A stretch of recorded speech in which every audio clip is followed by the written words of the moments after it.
hard to deny that the release of Half-Life Alyx was pretty well timed.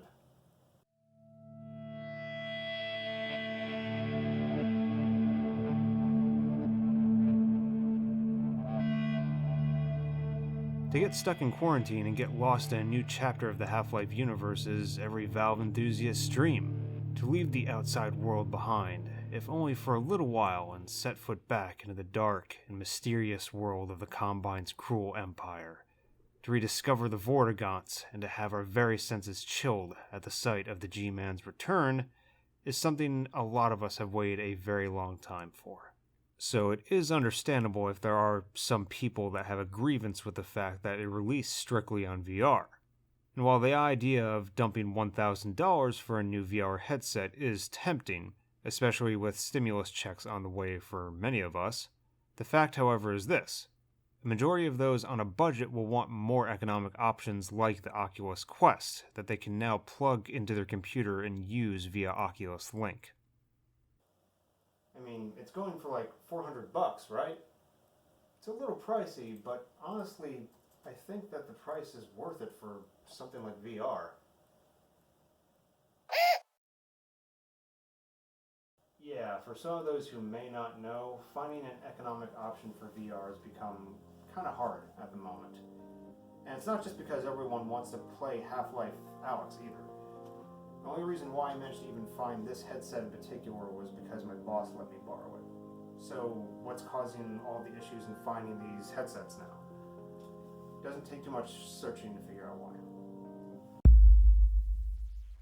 If you go on eBay and search for Oculus brand headsets and filter it by sold listings, one of the common listings you'll likely be greeted by will be like this one, where the price is almost $150 more than the cost of retail from the Oculus website, if not more.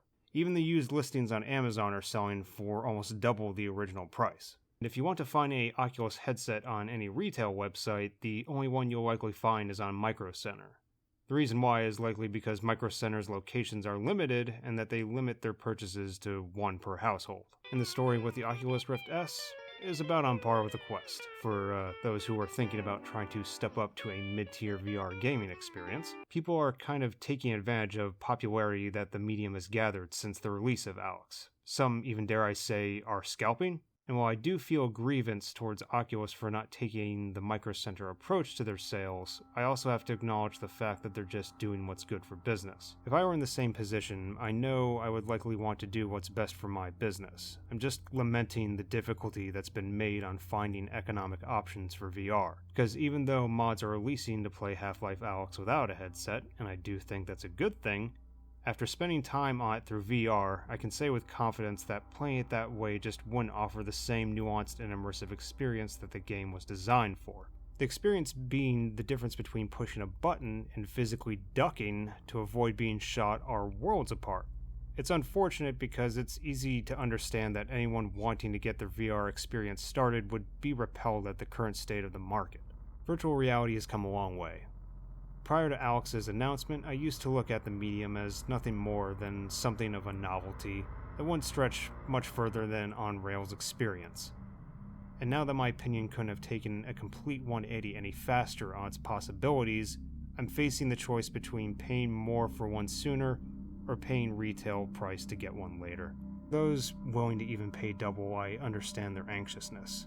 And at the end of the day, it's their money and it should be spent the way that they see fit.